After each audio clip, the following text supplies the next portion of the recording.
kids are obviously older, man. Yeah, well, one. I test different things. Yeah. Like it's what Chris said at the beginning. When you try not to harm what's there. Yeah, I think that's the most important. Like, don't discourage just to discourage. Even if you don't encourage, you're not harming. Bravo. As long as you don't discourage. But if you encourage and you shouldn't encourage, that's also bad. Yeah. You can't encourage. You can't encourage for the sake of encouraging. Somebody else will harm it. Somebody else will harm it later. Say that again. If you encourage, what's bad? No, I'm saying don't encourage just for the hell of it. It has to be merited. Otherwise, they become delusional, and then somebody in society hurts them instead.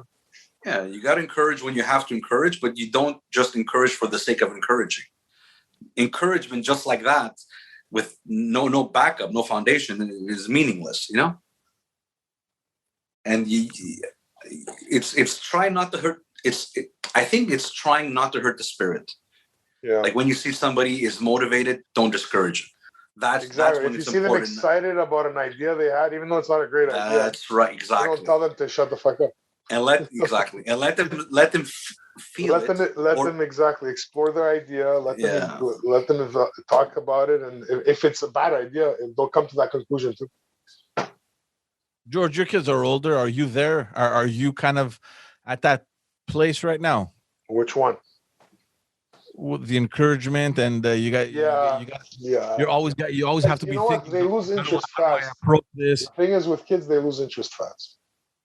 So you have to encourage to at least give it a fair shot, because you have to help them find something to love, something they find exciting, something they find. Well, that's an interesting point, because, like, if they lose interest, like, do you see that as I'm going to tell you about losing interest. A lot of the times, parents lose interest faster, and that's why the kid doesn't get a second try at it.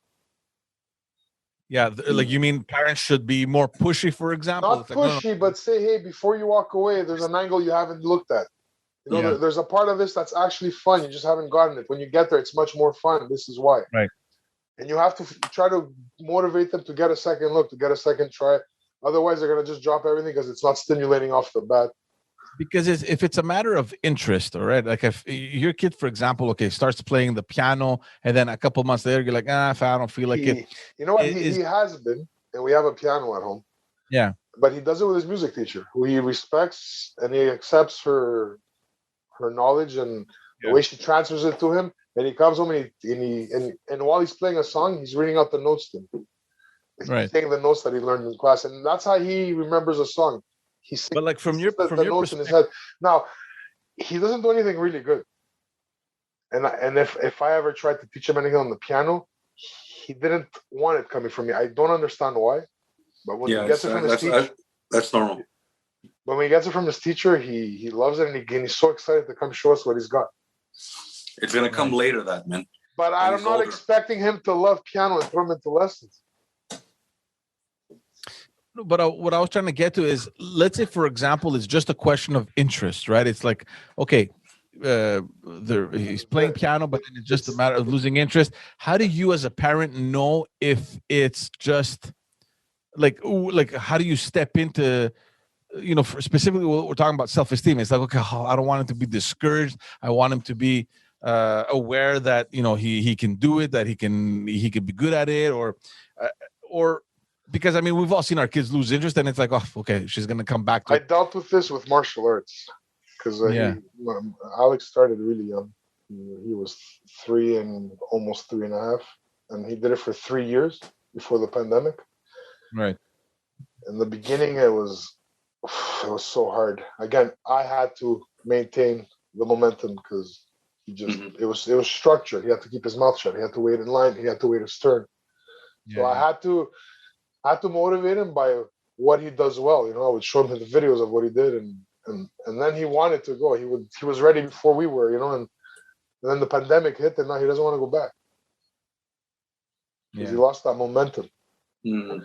So I've tried to always bring it back. Okay, let's do those exercises. Look at that. Oh, look at your abs. Look at your abs. They're showing. Things like that. He starts again. He wants to do it again.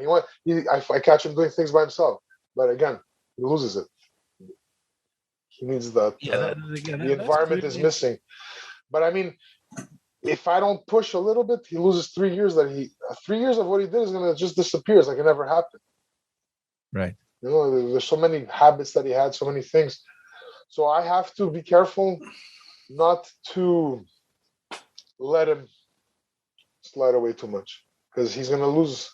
Because I mean, he really identified with it. He was so proud to show people what he could do and this and that, Yeah. and it helped his self-esteem.